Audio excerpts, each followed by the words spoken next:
UCC पर देश में चल रही बहस के बीच उत्तर प्रदेश के बाराबंकी में पसमानदा मुसलमानों का एक संगठन खुलकर यूनिफॉर्म सिविल कोड के समर्थन में आ गया। इस संगठन का नाम ऑल इंडिया पसमानदा मुस्लिम महाज है।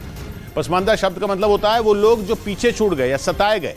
कुछ दिन पहले भोपाल में बीजेपी के लाखों कार्यकर्ताओं को संबोधित करते हुए प्रधानमंत्री ने पसमानदा मुसलमानों का जिक्र किया था और विपक्ष पर आरोप लगाया कि उनकी वोट बैंक की सियासत की वजह से पसमानदा मुसलमानों के साथ भेदभाव हुआ और वो पिछड़े रहे। इसी कार्यक्रम में प्रधानमंत्री ने यूनिफॉर्म सिविल कोड को हर धर्म के लोगों के लिए जरूरी बताया था, जिसके कुछ ही दिन बाद पसमानदा मुसलमानों का एक संगठन यूनिफॉर्म सिविल कोड के समर्थन में खड़ा हो गया। उत्तर प्रदेश के बाराबंकी में पसमानदा मुसलमानों के संगठन ऑल इंडिया पसमानदा मुस्लिम महाज ने दो टूक बोल दिया कि वो यूनिफॉर्म सिविल कोड के साथ है। तो एक सामान कानून की बात हो रही है, बिल्कुल नाम है, हम सब लोग यही चाहते हैं। यही नहीं, संगठन ने पिछली सरकार पर पसमानदा मुसलमानों से भेदभाव करने का आरोप भी लगाया। हमारा काम सिर्फ दरी बिछाना, नारे लगाना और सिर्फ यही तक सीमित रखा गया। आंकड़े बताते हैं कि भारत में रहने वाले मुसलमानों में 85% पसमानदा मुसलमान हैं।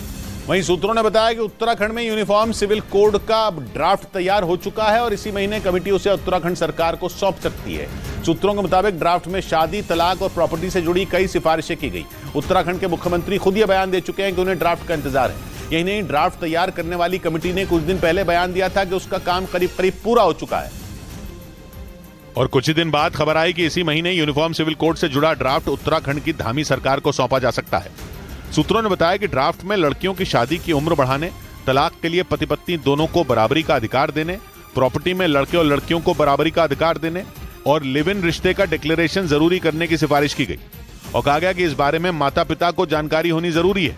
यही नहीं, पति पत्नी में झगड़ा होने पर बच्चे की कस्टडी दादा दादी या नाना नानी को देने की भी सिफारिश की गई।